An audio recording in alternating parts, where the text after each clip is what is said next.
Well, since I got the camera warmed up, since the camera was already warmed up, I thought to myself, why not just keep it running?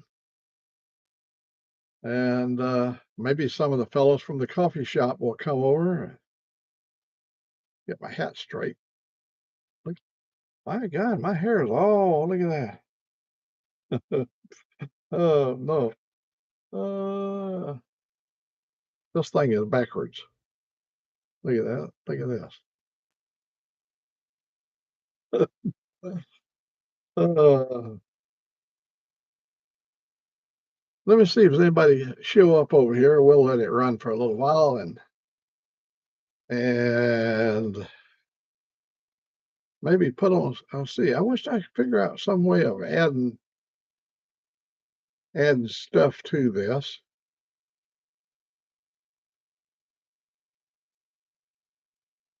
YouTube is basically a bare bones operation.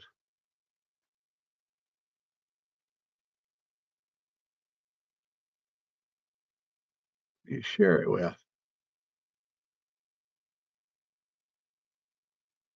There we go.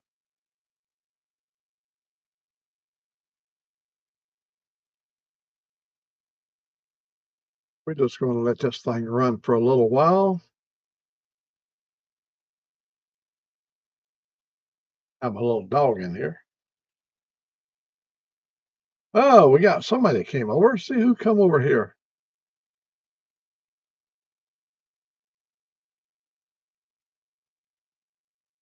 There is 2-4. Hello, 2-4. But it's good to see you this morning. If you stay around long enough, we might even open up a cold beer. It's a cold, rainy day here in Alabama. It's going. I guess it rained through noon or whatever. Yeah, I saw a weather thing come up here a while ago. Let me see.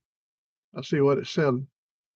There's a weather notification. Cold weather advisory has been issued.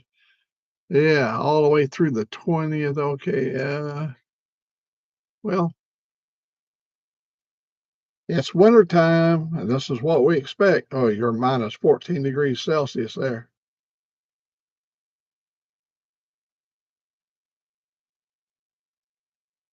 We did have some cold weather earlier in the year in January, and we got more cold weather coming. We got this week, today and tomorrow is the 2 cold days.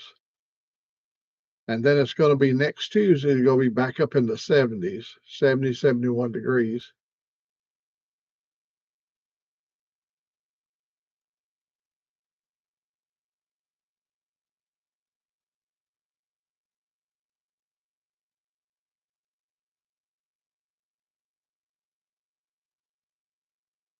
I think I'm going to make a Mexican lunch today. I got some new recipes I want to try out. Something. Oh, I might do chili today. Yeah, I might do some chili. Make a big pot of chili. Get us over these 2 cold days.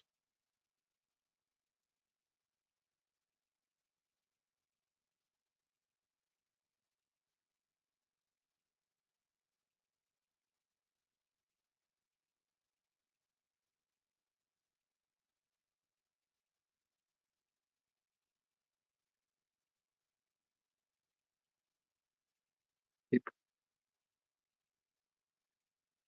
watching that door over there. I left it partly ajar, and I sometimes my little puppy, I come over to that door and he can't pull the door open with his little foot. I have to go over and open it up so he can get in there.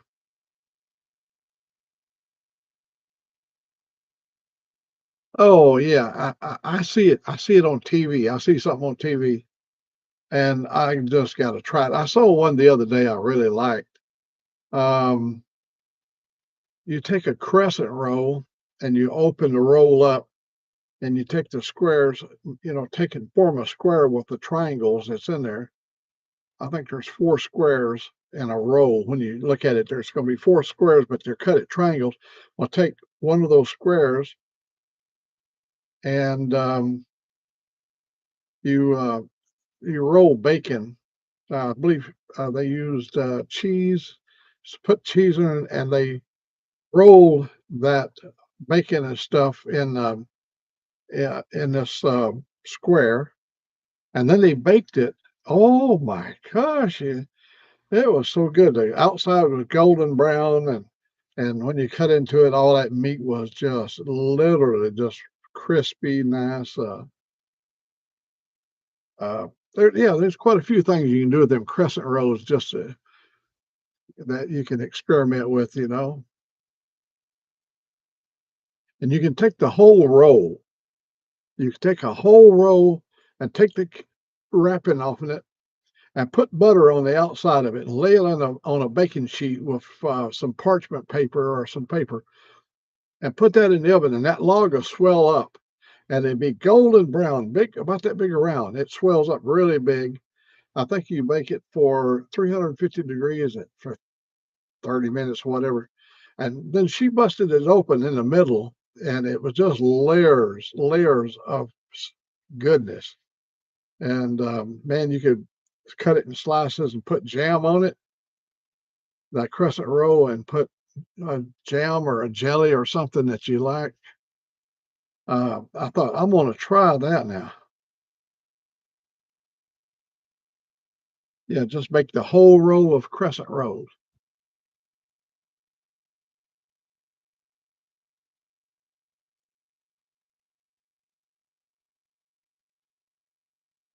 I'm going to make some donuts here, probably later on in the spring. I got a new deep fryer, and there's so many good recipes. You put a little yeast and let the dough rise, and then you cut out your donuts and put the hole in it and put it in a basket, and they float. No, they just float to the top. You just put them right in the deep fryer itself. You don't have to use the basket, and they'll float. When they float up to the top, they're ready to eat. Put a little powdered sugar on them or some kind of a chocolate icing.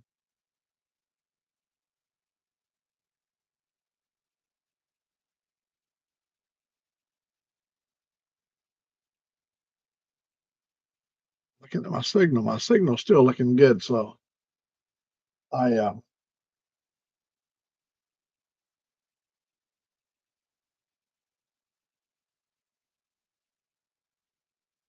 my little dog scratching, so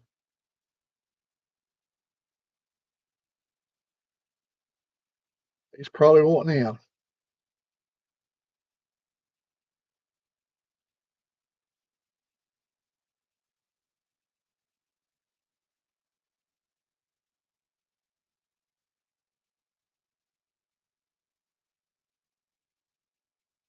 Oh my God.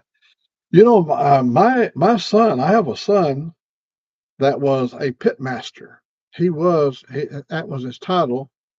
What happened, he worked for a large corporation in the Seattle area that sold high dollar fireplaces, high dollar uh, barbecue pits. We're talking about $20,000 installed, and he would go out and people would come in and he would demonstrate all these different barbecue things that he had, and they had all there on the floor. And they had a patio built there, and he would go out and every day he would do grilling, and customers would come in and they would eat whatever he grilled, and he was a grill master. Um, he loved doing that. Oh man, he had some favorites, and he's a pretty good sized boy. He's a big boy, so he can make eating barbecue a way of life. Make it look good. He's told me about several. A customer would buy one of these $20,000 units, that goes into $1 million house that over there by Bellevue or Kirkland or somewhere like that. And they'd go in and install it and set it up. And then he would fire the thing up for its first heat up process, and so they could get used to how everything worked on it. And sometimes they would have patios on their property, a covered patio, and they would set it up out there and have brick all around it. And he said they got pretty elaborate. The barbecue grill itself is like $20,000 installed, but if you wanted the brick and all that inlay stuff, he had specialists that came and did those things. And you might get another $10,000 just in the installation. You know, the way you the way you want it, how you want it fit into your way of life. You want it out next to the pool or somewhere. And then they had a lot of freestanding barbecue grills, all stuff like that. But basically they were high end dealers. They sold mostly high end barbecue stuff, and of course, what I think what he really enjoyed, I think what he really enjoyed to for was the cooking itself, because he got to, you know, if you have to go out and buy your own meat and stuff like that, that can get expensive to barbecue every day. But when you're working for a company, your job is cooking. He enjoyed it. He enjoyed doing that. Every time he speaks about his favorable things in the past, it's always about when he was a pit master, because he took such pride in his barbecuing.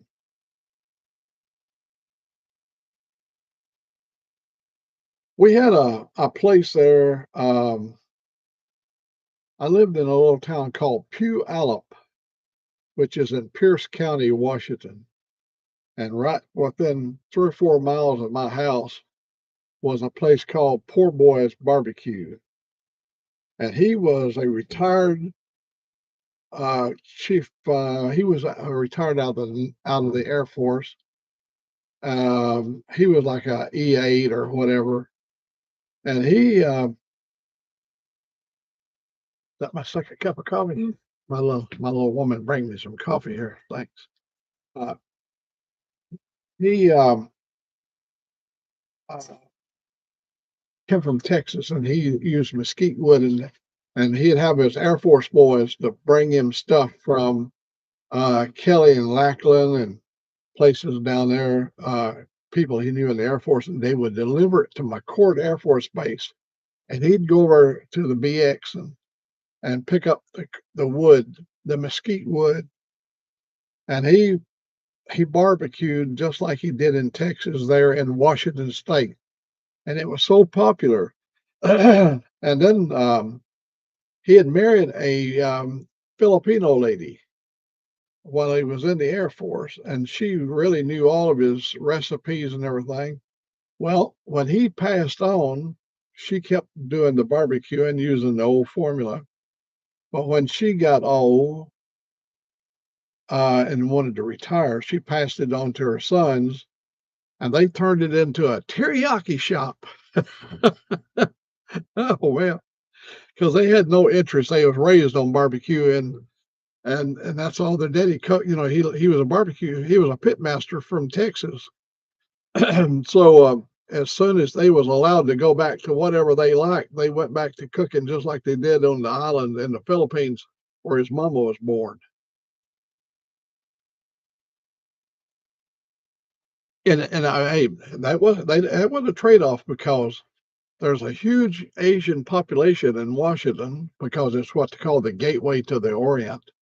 You leave the coast of Washington, you fly straight over to Asia.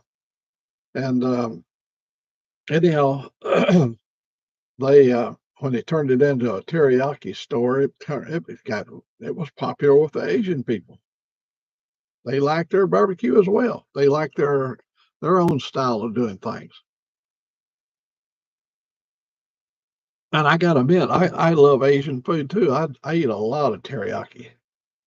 We do teriyaki here at my house. I make teriyaki chicken.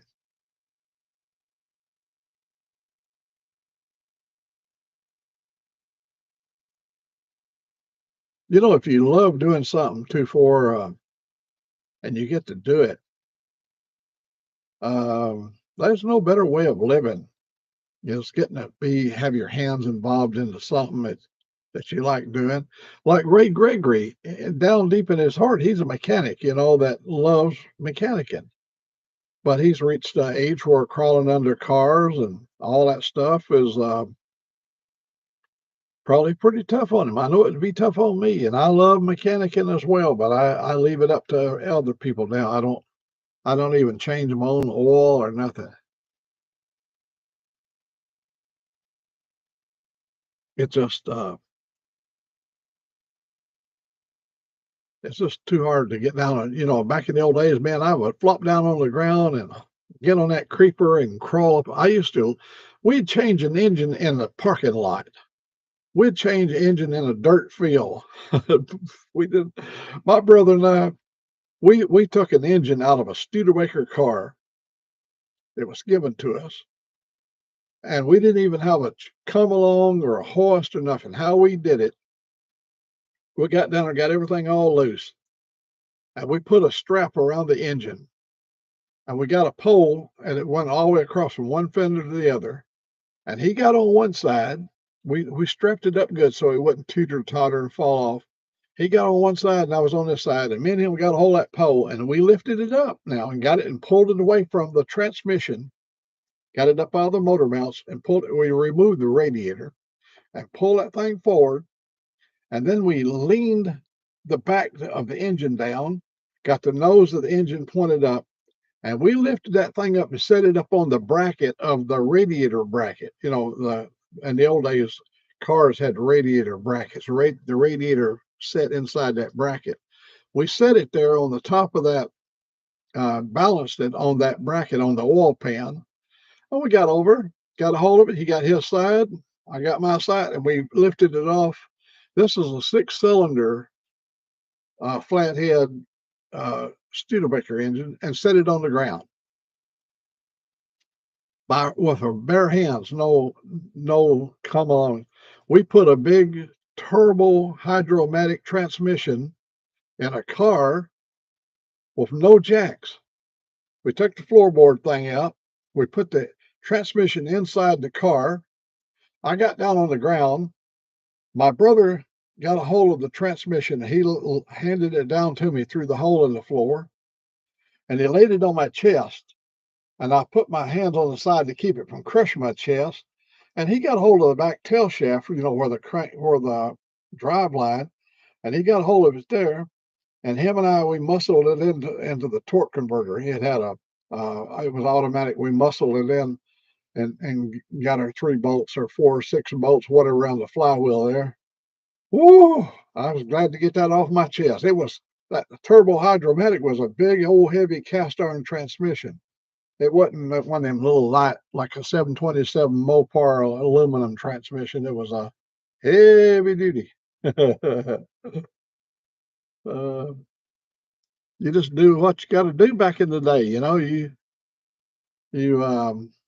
didn't get a lot of choices.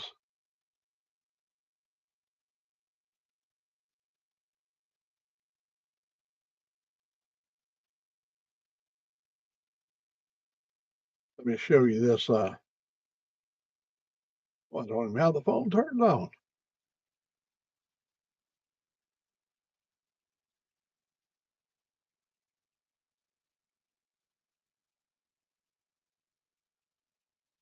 As soon as my phone comes up here, I'll show you. I fixed 2 things I really like yesterday. I made a big pot of spaghetti, big big pan of spaghetti, and I made last night for supper. I made me a spam sandwich.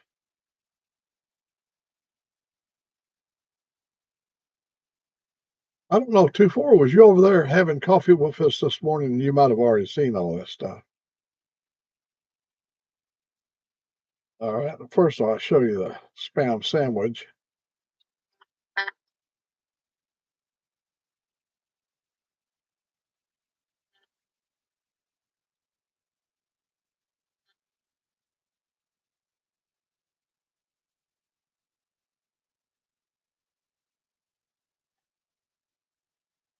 There's a spam sandwich, man. That was a good sandwich.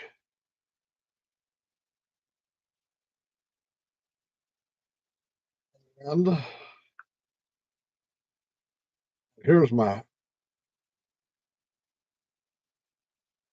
here be my pot of spaghetti.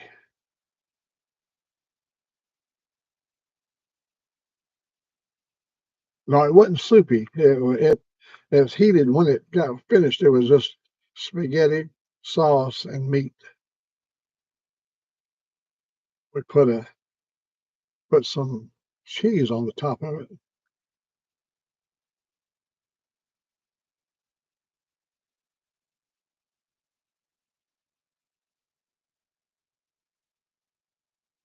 Well, it's warmed up now.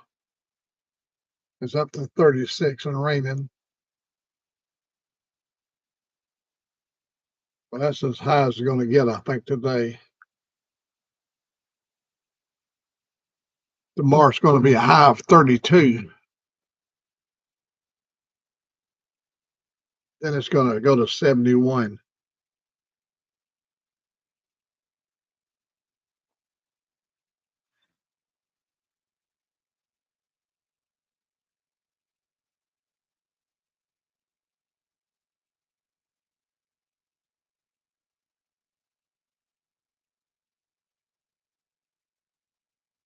Let me know, 24, if my signal starts to get bad. I don't have the other system on over there. And I don't have the TV on, so all I can do is if it comes up and gives me a warning up here that my signal goes bad, I know I'm dead in the water.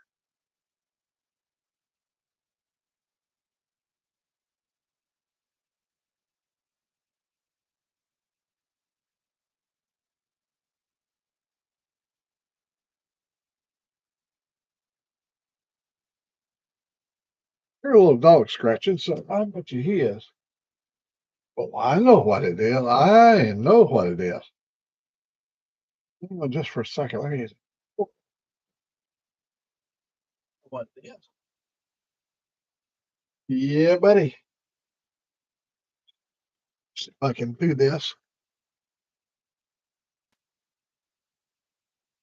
I got to untangle my cable here. God, dang, we got everything wrapped up in here.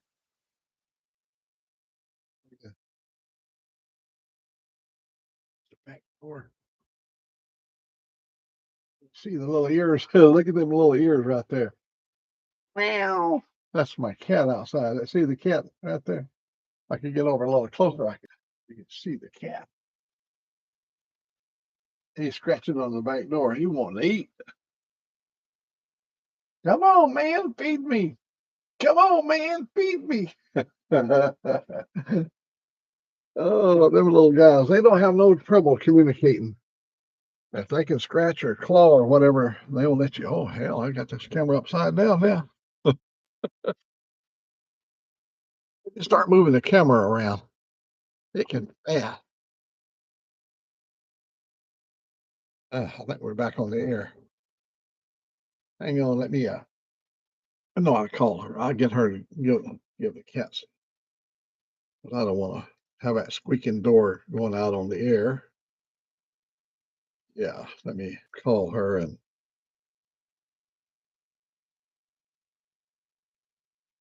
get my room service here.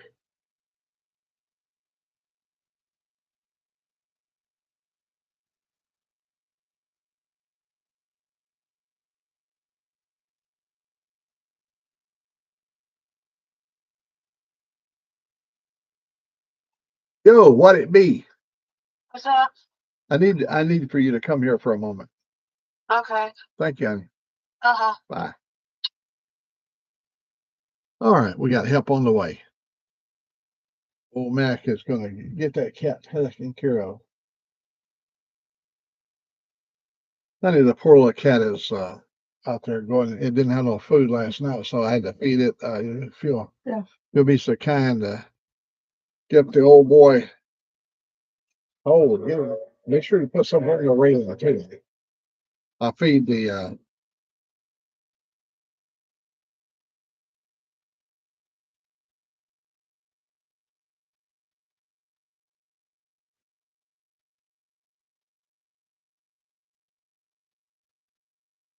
Oh, got 3 people in here.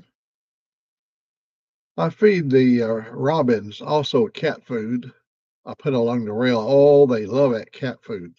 They'll get out there and they'll fly down and grab them a little nugget of that cat food and go over on them and they'll eat it and they'll come back and get them another one. But you got to keep in mind the old tomcat's right out there. He kind of watches that rail too. He likes to occasionally pounce up there and grab him a robin. Get him taken care of. Honey, open the back door again. Okay, sure. Open the back door out. Let me show you something. Go back out. Don't go out. I want you to put the food right over there, honey. When you put it on the rail, put it over there. Oh, I just didn't put it You like know why I want it right over there? Mm.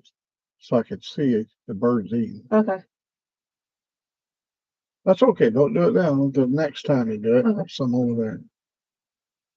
See, when I got the back door open, I can watch the robins eat off the rail.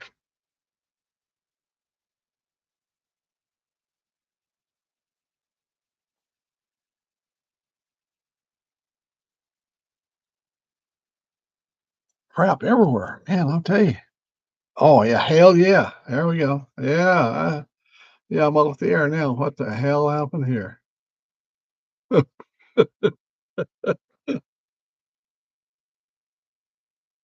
Just touched one key over there, and it was the escape key, and it took me right off.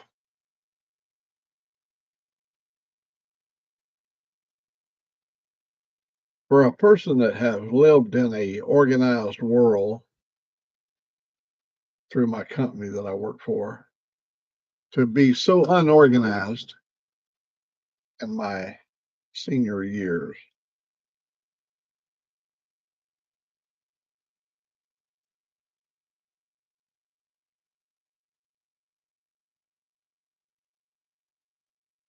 I can open the blinds over here, get more light into the room if I open the blinds. Even though it's gray and miserable out there, there'll be a light coming through the window. There we go. We can see the birds now. Oh, yeah, they're out there just eating their little brains out. During this cold weather, you gotta keep them some food out there because they'll here in about another month or so, they'll be getting them a little mate and be making little nests and life goes on.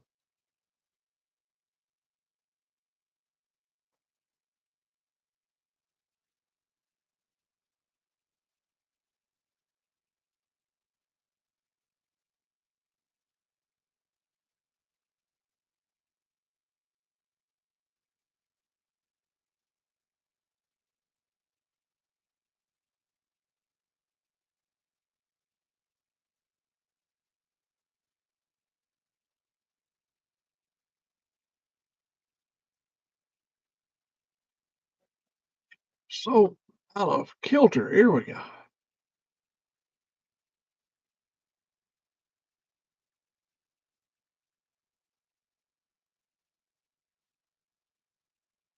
Yeah, I got to figure out a way that I could put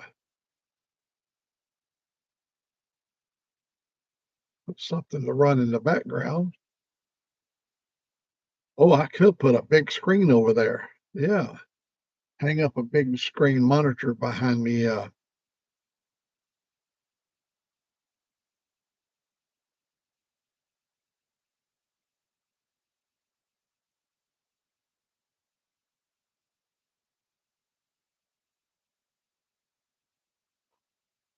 2-4, you just go sit today and watch it snow, or certainly can't go for a ride.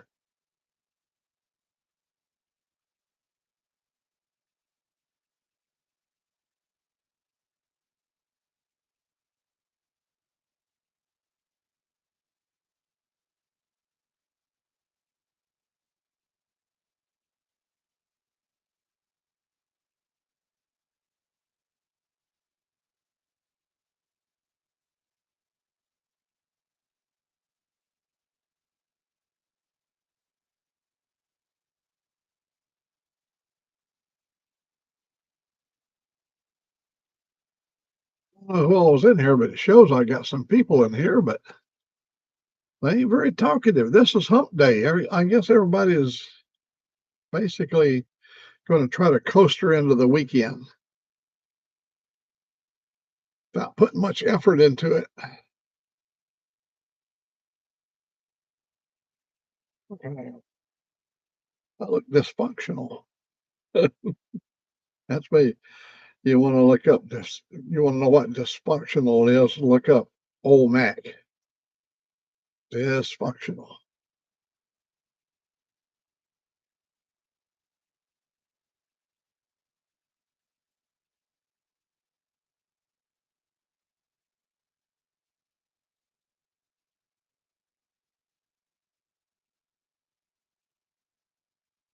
See, on the yard stream, you can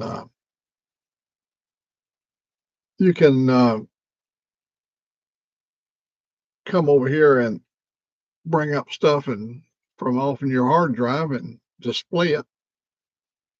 See what this thing here does. Send feedback. Pop-up dashboard. I don't know if that is just telling you if you. Oh, let me see what the pop-up dashboard is. Okay. Looks like it's excellent. Current viewers 3. Total viewers 4. Man, I'm having a storm born at a barnstorming day today.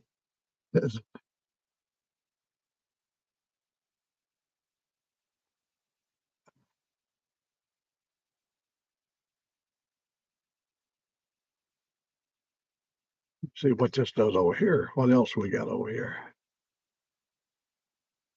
Switch accounts, select stream. Oh, refresh. Oh, and then, okay, that's like that. Now, what's this one right here? Add stream marker. I don't know what's add stream marker. What's a stream marker?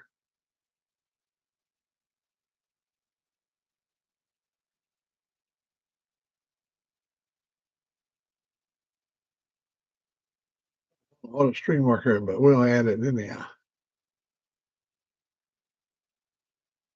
Constantly learning.